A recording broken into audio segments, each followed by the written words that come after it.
समस्त विश्व वाग में स्वरूप है।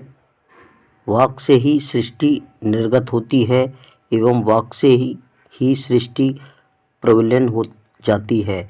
वाक शाश्वत है, यही अक्षरणीय अक्षर है। इन अक्षरों तथा अक्षर समूहों में ही इतिहास शास्त्र आदि वाग्यात्मक साहित्य सुरक्षित संरक्षित होता है। नमस्कार साथियों, टारगेट पीएससी यूट्यूब चैनल पर आप सभी का हार्दिक स्वागत है। आज हम अपनी हिंदी से संबंधित कुछ उन अशुद्धियों के बारे में बात करेंगे जिनका अक्सर हम ध्यान नहीं देते, उनको हम हर समय इग्नोर करते रहते हैं। जैसे ई तथा ई से संबंधित कुछ अशुद्धियाँ हम दिन प्रतिदिन करते हुए जा रहे हैं।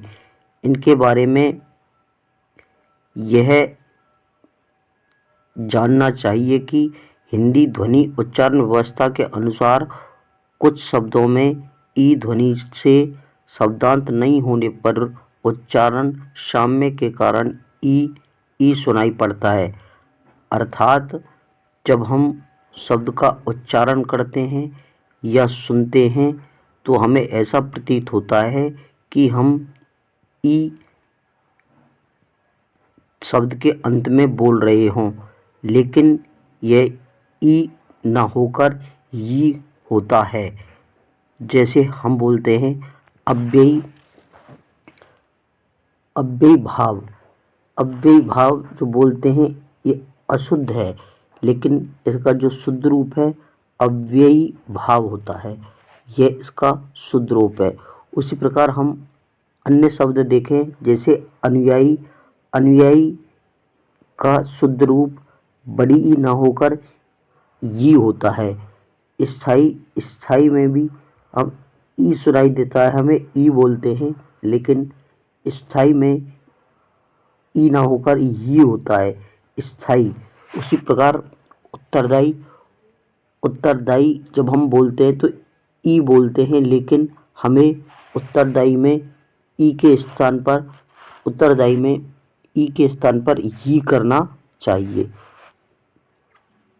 उसी प्रकार आनंददायी में भी ई बोलते हैं, लेकिन आनंददायी ई के स्थान पर ई करना चाहिए। आनंददायी ये शुद्ध होगा, आनंददायी यही शुद्ध होगा। उसी प्रकार धराशायी में ई बोलते हैं, लेकिन धराशायी में ई ना होकर ई होता है। उसी प्रकार सुखदायी में भी ई बोलता है, लेकिन ई ना होकर ई होता है। उसी प्रकार दुखदायी में भी ई ना होकर ई होता है। इसी प्रकार हम कुछ अन्य शब्दों पर भी बात करें तो आगे देखें। जैसे शेषशाही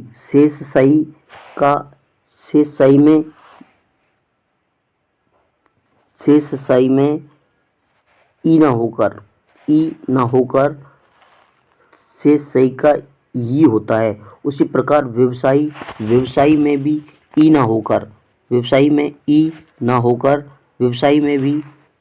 ना होकर ई होता है। उसी प्रकार स्तनपायी में भी ई ना होकर ई होता है। उसी प्रकार विषपायी में भी ई ना होकर ई होता है।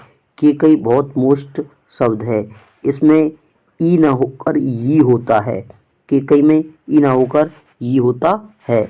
इस बात को हमें याद रखना है कि कई में ई ना होकर ई होता है। उसी प्रकार आताताई में ई ना होकर ई हो जाता है। ये शुद्ध शब्द हैं, ये सभी शब्द शुद्ध हैं। ये सभी शब्द क्या हैं? शुद्ध हैं। इनको हमें अपने व्यवहार में लाना चाहिए।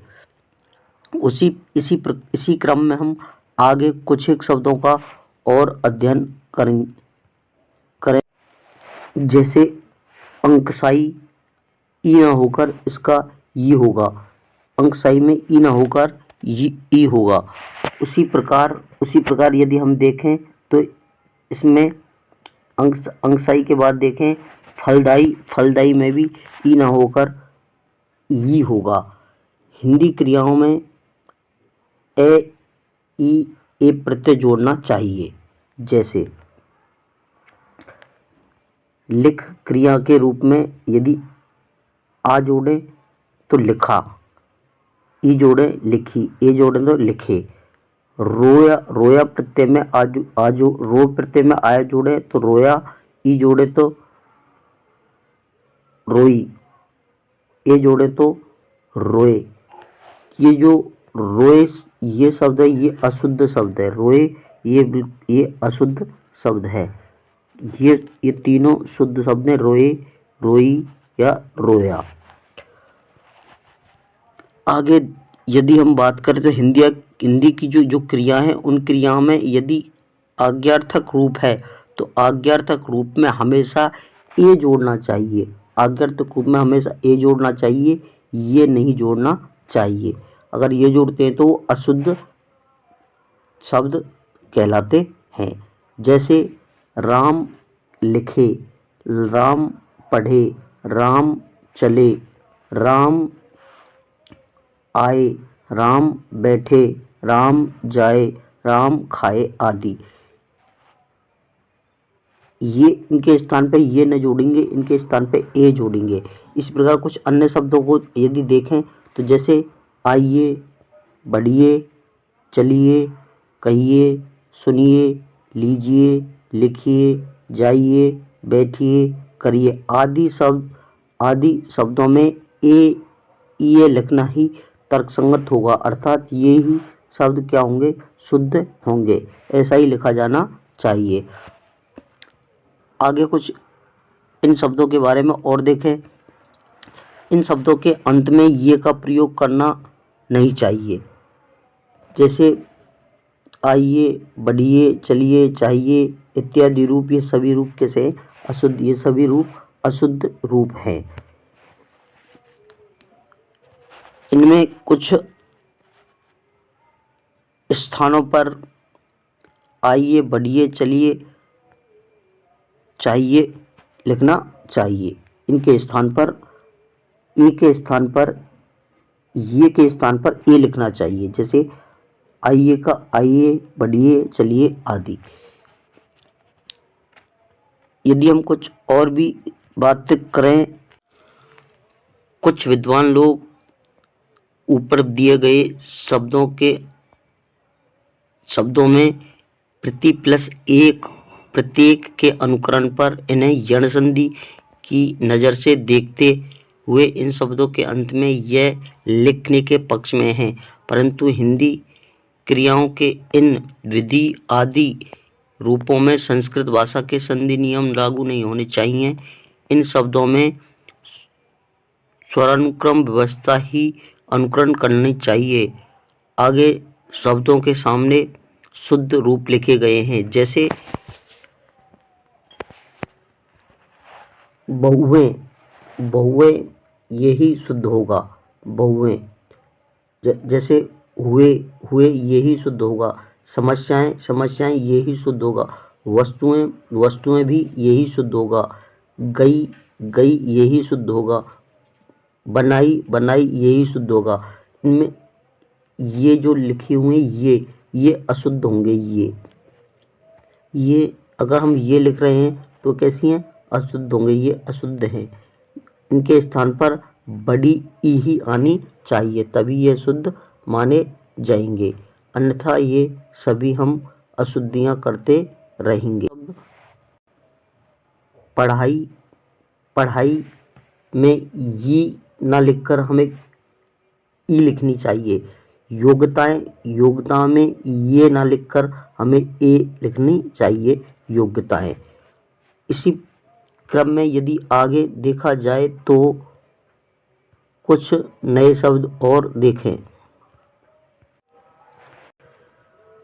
मंगल कामनाएं यही शुद्ध है। यदि मंगल कामना की बात करें तो यही शुद्ध है। गए में ये शुद्ध है। हत्याएं ये शुद्ध है। आवश्यकताएं ये शुद्ध है। दवाई ये शुद्ध है। सच्चाई ये शुद्ध है। दिखाई ये शुद्ध है। शुभकामनाएं ये शुद्ध है। असमर्थताएं ये शुद्ध हैं। नए ये शुद्ध हैं।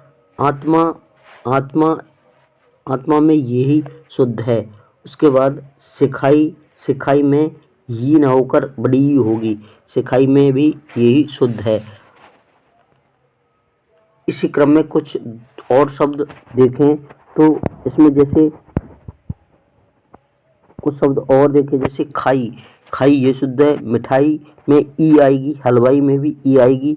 स्वास्थ्य, स्वास्थ्य कामनाएं, स्वास्थ्य कामना में ये ना आकर ए आएगी। बाधाएं, बाधा में ये ना आकर ए आएगी।